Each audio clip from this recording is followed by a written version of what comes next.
What's going on, guys, and welcome back to another episode of Club and Country. This is episode number 45, and we start today's episode with Kevin De Praise going out on loan to Northampton Town for a 2-year deal. Cobblers! No, really?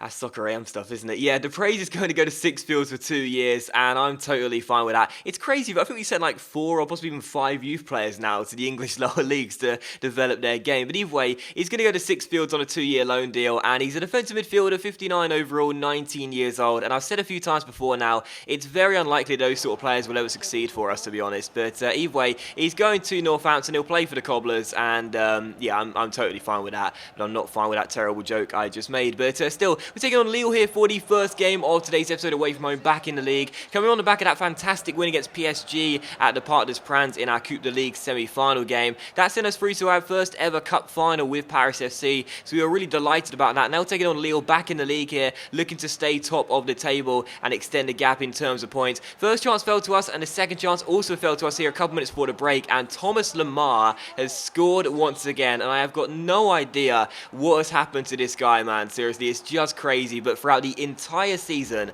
I've said it a couple of times now, I'll say it again, throughout the entire season the guy did absolutely nothing. He may have picked up 1 assist, but I can't remember him getting anything else. He hadn't scored though until last month, and now he's hit 4 goals in the last 4 weeks. It's just insane, man. Seriously, I just don't know what's happened. I genuinely don't, because this rarely ever happens in my career modes where one player doesn't start off very well and then out of nowhere comes into insane form. It rarely happens, but this guy right now is in insane form. He's looking like one of our best players right now, and he does open the scoring here and make it Lille 0, Paris FC 1. And home side had done nothing in the first half apart from dominate possession. He had 58% of it, but we had all the shots and all the ones on target and the only goal of the game as well. But in the second half here, they had one of their first chances in the 77th minute, and what a goal this would have been from Mendes as well. His bicycle kick went wide at the post and behind for a goal kick, and one of the final chances of the game would fall here once again to Lille, the home side here in the 81st minute. This shot from range went harmlessly wide at the post and behind for a goal kick, so it was still 1-0 to Paris FC. They had a bit of a late surge, as you can see in this game. Didn't do nothing until like the 75th minute mark, and then started to attack us and pepper our goal with shots as many times as possible. A great chance there in that free kick, floated into the centre, but the header went over the bar and behind, and it was also how the game would finish as well. Final score here, Lille 0, Paris FC 1, and our win streak is now extended to 7 games in all competitions. So a 7-game win streak right now in all competitions. Absolutely fantastic, and another clean sheet here as well, which is really, really pleasing. So glad to get the win in that game, and again, it was one of those where the home side didn't do nothing until like the 70, 75 minute mark, and it happens so often in this year's FIFA. A team just isn't bothered about anything other than possession until late on in the game when they're chasing it. But still, we got the win. That's the most important thing. 7 wins in a row, staying top of the table as well. And as things stand right now, there are 15 games to go in the league, and we are still favourites to win the title. And an offer came in here for Bakayoko as well, one of our left backs. He's an original Paris FC player, so he may be going to Nîmes Olympique, and that would be a bit of a shame because he's always been a pretty decent squad player for us. Never really complained too much, but either way, we don't really need him now, so we may as well get a little bit of scratch for him. But still, for the second game of today's episode here, the second and final game, we take on PSG here for the second time in 3 games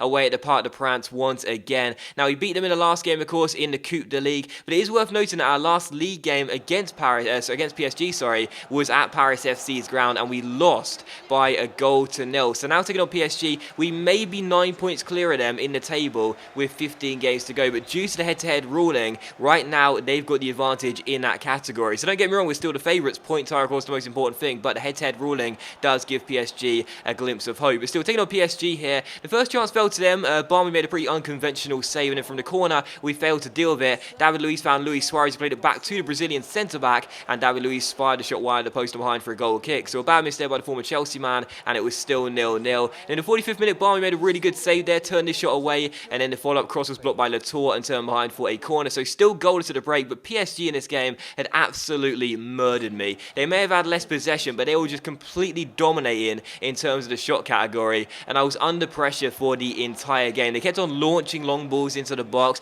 trying to get flick downs from the strikers, play it back to their teammates and go for goal. They recorded an awful lot of shots in these games, and Barmy made a couple of good decent saves in this one, but for the most part, their problem was the fact they couldn't hit the target, and whenever they did, Barmy was on hand to make the save. You can see a lot of their attempts here were falling off target, going over the bar or wide, and the game did finish PSG 0, Paris FC 0. And what you'll see in the stats as well is that PSG completely dominated us in this game. They had more possession, a little bit more than us, teensy tiny bit more, 51%, and far more shots too. I think we only recorded one shot in the entire game. I could barely get out of my own half, but PSG's shots, PSG's attempts on goal were off goal. Like, they were so far wide and so far over the bar for the most part. They had 12 shots and 5 on target, but, you know, they didn't really... I mean, Bayern made a couple of great saves, and one you saw there as well, but for the most part, most of the shots are off target, and the ones that were on target were quite routine for our goalkeeper. So don't get me wrong, we certainly didn't deserve to win that game or anything, but PSG need to work on their finishing and training, because there were some really, really poor attempts out there, and their composure was lacking. But either way, a draw in that game.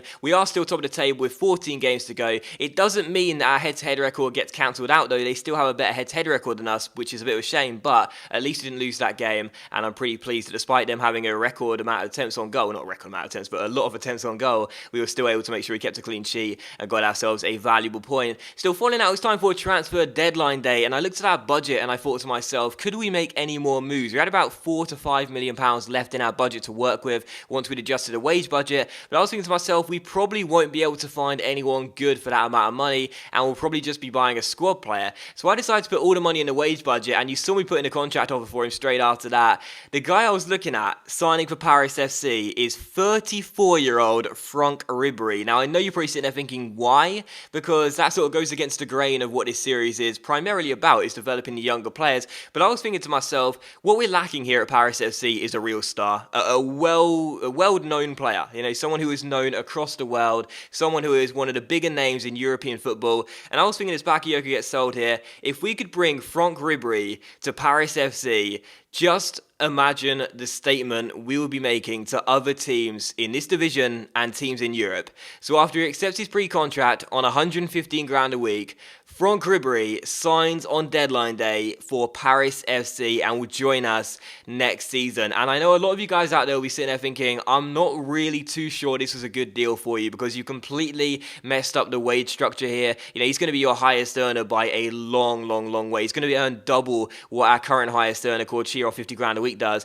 He'll be on 115 grand a week. He's 34 years old. By the time he comes in, he'll be 35 years old, but he's 86 overall, and he'll probably go down a stat, to 85, 84 overall by the time he comes in. But as I said, I feel like we need someone like that. I feel like we need someone who's of that caliber to come in and take Paris FC to the next level, because, you know, this season we are going to be going for a trophy. We will be going for the Coupe de Ligue, the Coupe Nationale, the League, and right now Champions League was still in it as well. We will want to try and win a trophy this season, but I want us to compete for European trophies in years to come. And right now I'm looking at my squad and I'm thinking, can we do that with this team? Well, possibly, but I want a star. I want a major player to come to Paris FC. I want a leader. I want an experienced player to sort of tutor the youngsters, if you will. And I think FRANCK RIBEry is a great choice. So RIBEry is going to come in next season on a free transfer. And again, £115,000 a week. Will be 35 by the time he comes. This may prove to be a terrible deal for us as deadline day ends here, and it may completely backfire. He'll turn out to be a white elephant. He'll be, you know, he won't want to play or something. I don't know.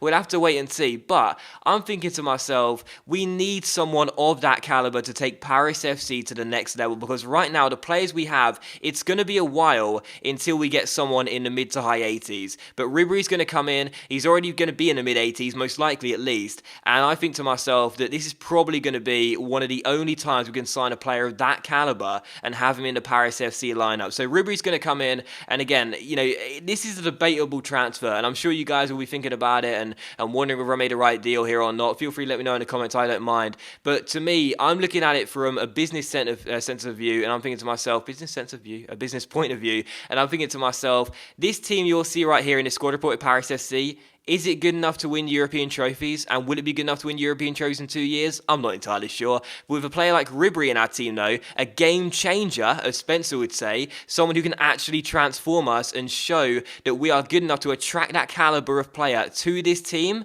yeah, I'm definitely confident that in years to come, we can win European trophies. And don't forget as well, when he retires, there'll be a good chance we may end up getting his regen as well. So I'm thinking of the future as well as the current period of time. But that is going to end today's episode of Club and Country though, guys, so thank you very much for watching the video. Really hope you have enjoyed it. If you have enjoyed today's episode of Club and Country, then please do consider leaving likes. That's of course much appreciated, and it really does help my channel out. Ribery signs on deadline day, and you'll see the standings here as well. With just 14 games to go in the league, we are 7 points clear of Marseille and 9 clear of PSG as well. Favourites to win the title. We're into our first ever cup final in the Coupe de Ligue as well. In the Coupe Nationale, we're in a round of 16. In the Champions League, we're in a round of 16 against Barcelona as well. This could be a memorable season with Paris FC, capped off with Ribery coming in next season. Don't miss any of the remaining episodes in this season. It's going to be a really good second half. So thanks for watching. Please do like and enjoy today's episode, and I'll see you for the next episode of Club and Country very soon.